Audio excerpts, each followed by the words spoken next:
Metaphors can create powerful insights. But when you push them, coaching gets awkward fast. Metaphors are everywhere in coaching right now. Done well, they can open doors to meaning, deeper meaning. But when we push clients with metaphors they don't connect with, it backfires. Today, we're calling out the metaphor pusher and why not every client thinks it's poetry. We're going to cover what it looks like, why it's a problem, why coaches do it, and the alternative. Join us inside. This one's great, guys. The metaphor pusher. We have been hearing a lot in the coaching world about metaphors. People are using them, people are teaching us how to use them. It's become a great new tool to be used in session, and I do love it. I love this idea, and I love that there's some teaching around it, especially for somebody like me who isn't great at taking metaphors or picking up on them or knowing how to utilize them. I do love that. I love that there's this new tool that's being taught out there. But today I want to talk a little bit about when we take this metaphor tool, which it is a tool, right? And and we push it on to people who aren't using a metaphor. So, Dan, what does that look like? You're in a coaching session with a client, and they're not using metaphors. They're not talking in metaphors, but you keep asking for one. That's when the coach is overusing a tool, and rather than using a tool, the coach becomes a tool. Just put it What out there. what does it look like? I mean, are you suggesting random metaphors, trying to get the client to think that way? Like, what does it even look like? Yeah, we might hear something, we might have an idea pop in our brain that, oh, this, it sounds like you're at a crossroads, which is one of the classic metaphors that clients use all the time that is so easy to miss because it's such common language. But we in the coach's chair can get an idea of relating to a story or an idea and get so attached to our perspective that, oh, you're at a crossroads, so let's explore that crossroads, and we impose our metaphor that doesn't resonate with them rather than listening deeply and being present for their ideas, which will tend to work a little bit better. Yeah. So why is this a problem, do you think? Pushing metaphors with a client who doesn't really speak or talk in metaphors. A number of reasons, and the first comes up if in that partnership of the session, if we're pushing our agenda, we're not present with theirs. We're not allowing their growth and their processing and honoring who they are as a whole person, Yeah. because now it becomes we're the expert here, and we're going to give you that breakthrough by telling this story and leveraging this idea. It's a huge problem, whether it's coaching in general or ICF lens. It is not a partnership with the client. It breaks that presence, right? Mm-hmm. And it Prioritize the tool, imposes, the yeah, it client. Yeah. imposes something that's not working for them.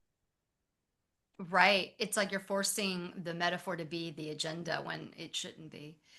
And I think we forget that metaphors are a tool. It's a coaching tool like somatic, like hypnotherapy. It's just one tool in the toolbox, and it doesn't mean you pull it out every single time you have a client.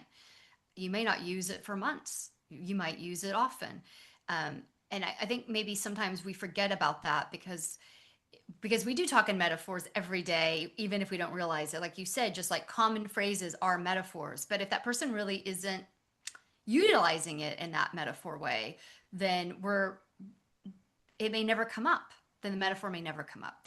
So why do you think coaches do this? Why do you think that they are focusing on metaphors and really trying to find a metaphor within a conversation that maybe isn't even warranted? Let's use a metaphor. Maybe the coach has heard so much about metaphors being powerful transformation tools, they've forgotten there's others. And the metaphor is, when all you have is a hammer, every problem looks like a nail. So you're saying that maybe coaches are overdoing it because metaphors are magic when, and they seem natural because they'll naturally come up in a conversation. Yeah. Yeah, and they are magic because there is something about when a client is stuck in processing a problem, that they're in that very linear, this is what is reality. But when we bring the metaphor in, there's a storytelling element that opens up possibility because it's less literal. And that's where the magic of the metaphor can be, but only when they're there, not when we want them to be there. Hmm. I love that. And so you kind of just answered the last question, which is the alternative, right? Which is using, I know Dan's always one ahead of me. What can I do? It's Using my this intuitive flow. alternative, which is, now you're getting it. Which is, what is the alternative, right? And you just said it, which is allowing the client to be there. And if it is there, then you can utilize it and it opens up things possibly for them versus shutting them down.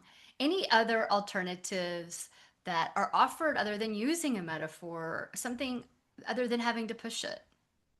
Yeah, allow it not to be there. Allow it to not be there. No agenda. Yeah, mic drop. That's a good one. No agenda. That's great, Dan. And I just want to say to everybody, if you're really ready to see how subtle shifts like this separate levels of coaching, check out our demo bundle. It's one coach, one client, one topic, shown at all three levels of the ICF credentials.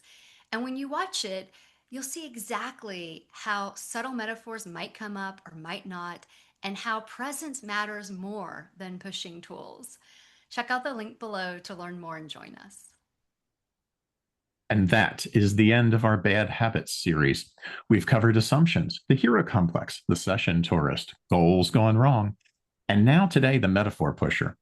If you caught yourself, if you recognize yourself in any of these, good news.